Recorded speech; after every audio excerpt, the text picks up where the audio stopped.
یا ایھا الذین آمنوا کتب علیکم القصاص فی القتلی، اہل ایمان تم پر لازم کر دیا گیا ہے مقتولوں کا بدلہ لینا۔ قتلہ قتیل کی جمع بھی ہے، اور مقتول سے یہ مصدر بھی ہو سکتا ہے کہ تمہارے لیے یعنی اس معاملے میں سہل انگاری صحیح نہیں ہے۔ انسانی تمدن کی جڑ کٹتی ہے جب کسی معاشرے کے اندر انسان کا خون بہانا عام ہو جائے، تمدن جس کی جڑ کٹ جائے گی، تو قصاص تم پر واجب ہے۔ یا ایھا الذین آمنوا کتب علیکم القصاص فی القتلی الحر بالحر والعبد بالعبد والانثى بالانثى۔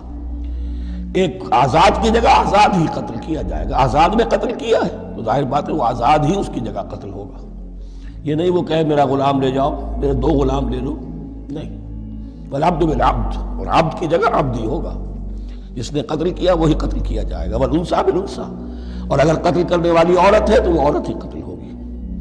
اس میں چونکہ وہاں بہت سے رواج مختلف تھے، بہت سے معیار بھی مختلف تھے۔ اگر اوسی خزرجی کو قتل کر دے تو 1/3 خون بہا، 3 گنا خون بہا، اور خزرجی اوسی کو قتل کرے تو 1/3 خون بہا، یہ ان کا قانون تھا۔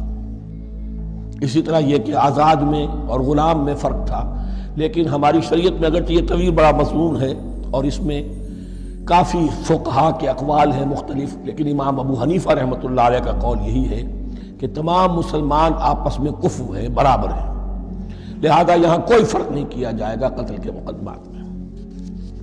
فمن عفی لہ من اخیہ شیء فاتباع بالمعروف واداء الیہ باحسان، پھر جس کو معاف کر دیا جائے کوئی شے اس کے بھائی کی جانب سے، یعنی جو مقتول ہے اس کے ورثاء اگر کہتے ہیں صاحب ہم اس کی جان بخشنے کو تیار ہیں، چاہے وہ خون بہا لے لیں یا ویسے ہی معاف کر دیں، تو جو بھی کچھ خون بہا طے ہوا ہو اداء الیہ باحسان فاتباع بالمعروف، تو اس کی پیروی کی جائے معروف طریقے پر اور ادائی کی جائے خوبصورتی کے ساتھ۔ ذالک تخفیف من ربکم ورحمہ، یہ تمہارے رب کی طرف سے تخفیف ہے، آسانی کی ہے اور رحمت ہے، اور اس کی رحمت ہونا بہت واضح ہے۔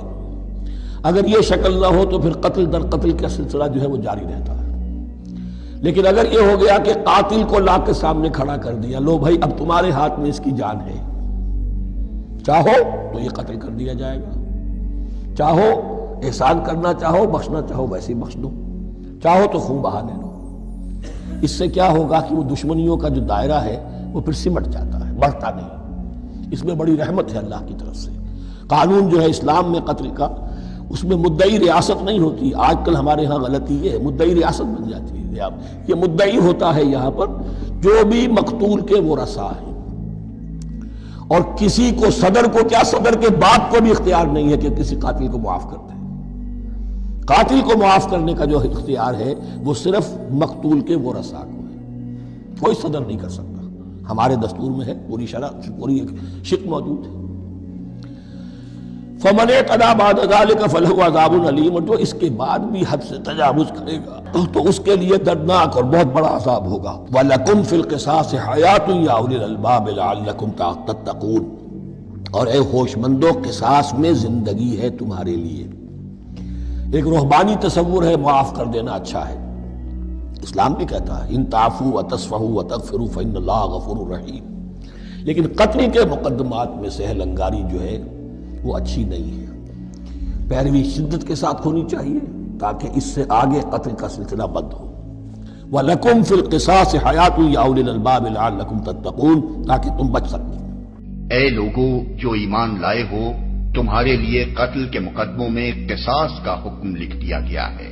آزاد آدمی نے قتل کیا ہو تو اس آزاد ہی سے بدلہ لیا جائے، غلام قاتل ہو تو وہ غلام ہی قتل کیا جائے، اور عورت اس جرم کی مرتکب ہو تو اس عورت ہی سے قصاص لیا جائے۔